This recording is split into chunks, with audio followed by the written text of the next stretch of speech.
Planet of the Apes! Hello there, I am your narrator. I am not Morgan Freeman. See the white hand?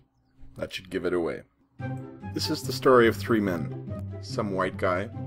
Shouldn't I have a red shirt? A black guy. Black guy? Sporting role in the 70s? Guess how long I last. And our star, astronaut Charlton Heston. Soylent Green is people! Wrong movie, idiot. There was also a girl astronaut, but she dies in 30 seconds, so don't mind her. Our heroes are in cryo-freeze on a flight from Earth into deep space when their rocket crashes into a lake on a mysterious planet. This is a mysterious planet. Before they leave their ship, they notice the year is 3978. They've been in cryo-sleep for 2,000 years. On land, Dodge does some science stuff and proclaims the soil's incapable of sustaining life. This soil is incapable of sustaining life! Cut that out! The astronauts set off through the desert to find some food. This part takes a long time because ADHD didn't exist in 1971. Thanks, Obama. Finally, they find an oasis. Yay! And so they go skinny dipping. No homo! Fact. It is one of the only two G-rated movies to feature nudity, the other being the Bible, in the beginning. While swimming, their clothes are stolen. The black guy was with them the whole time, so they presume it wasn't him, but they're a little racist, so it does cross their mind. They chase the primitive thieves and find all their clothes torn up and all their stuff broken. Seeing these people are basically cavemen, they feel a little ashamed of thinking it might have been the black guy. Hey, baby, come here often? She might have been mute, and her species could have vagina dentata for all he knows. But boobs! She was clearly in the movie since it was a meaty part for a great actress, and not because she was dating a producer. Heston names her Nova, after the Herald of Galactus. Suddenly, a bunch of gorillas on horseback charge through the field, shooting or capturing everything they see. It's a total coincidence that the violent, brutish apes are all black. This was the 70s and racism was solved in 1968. In the melee, Dodge is shot in the back by that coward Jesse James. Landon is wounded, and Heston is shot in the throat and taken prisoner. We will keep you alive to serve this ship. Wrong movie. I will fire the lot of you and hire those thumbs hanging around Home Depot if you don't quit it. Heston is taken to Ape City. Oh, come on. Are there a lot of places named Peopleville and Humantown? It's stupid. Anyway, Heston is given a blood transfusion to save his life. Since Rod Serling wrote the script instead of Stan Lee, he does not gain mutant ape powers. That would have been awesome. So, he's in some kind of zoo run by Zira and Cornelius. They're supposed to be kind since they also have British accents, but they're also the kind of scientists who do experimental interspecies blood transfusions on what would be considered wild animals, so caveat emptor, which is Latin for, I'm pretentious. Heston can't talk yet, remember he got shot in the throat, and discovers apes run the world. Gorillas are the brute squad, orangutans are various con men like lawyers and politicians, and chimpanzees are what passes for intellectuals in a world that doesn't have HBO yet.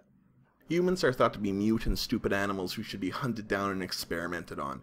They're basically viewed the way small children view ants. I'm surprised no one tortured Heston with a magnifying glass. Zira starts calling Heston Bright Eyes. She does it right in front of her fiancé Cornelius too. The whole thing is a little creepy. Maybe the gorillas hate humans because the chimpanzees keep trying to have sex with them and there's an unspoken bestiality sub-theme here. I don't know.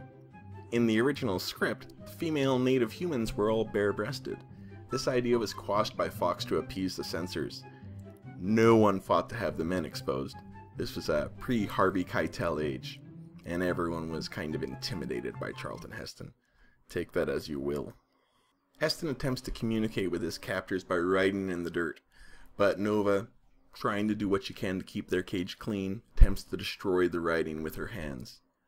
The letters she doesn't destroy are then obliterated by Boss Orangutan, Dr. Zaius, an orange-haired liar who constantly is trying to cover up basic truths to maintain his hold on power. Back in his cage, Heston steals Zira's pencil and notebook and uses them to write the message, "My name is Heston." Sounds like the first line of some terrible beat poem, but fortunately she doesn't return the pad, so he never finishes it. Zira and Cornelius become convinced that Heston's intelligent, despite writing beat poetry, and when he learns this, Dr. Zaius orders that Heston be castrated. Apparently ball and gag technology was still a few years off on this planet. So Heston escapes, and during his desperate flight through bedrock, runs through a museum, where he finds Dodge's stuffed and eyeless corpse on display. He was going to get all unforgiven about it, and demand to know what lowlife was decorating his bar with his friend, but he got captured, and roars, and you can say it along with me, folks, "Take your stinking paws off me, you damn dirty ape!" Hey. Everyone's kind of upset that not only can humans speak, but that the first thing they said was kind of specious. There was a lot of chatter on Ape Talk Radio about it. Dr. Zaius organized a tribunal to get to the bottom of it. Heston says that if they find his friend Landon, he'll back up his story. Turns out they lobotomized him. Fun fact, at one point Landon was going to be played by Jack Nicholson, and this was going to be an unofficial One Flew Over the Cuckoo's Nest prequel. After the tribunal, Dr. Zaius keeps threatening to castrate Heston, which at this point seems more like a fetish than anything else.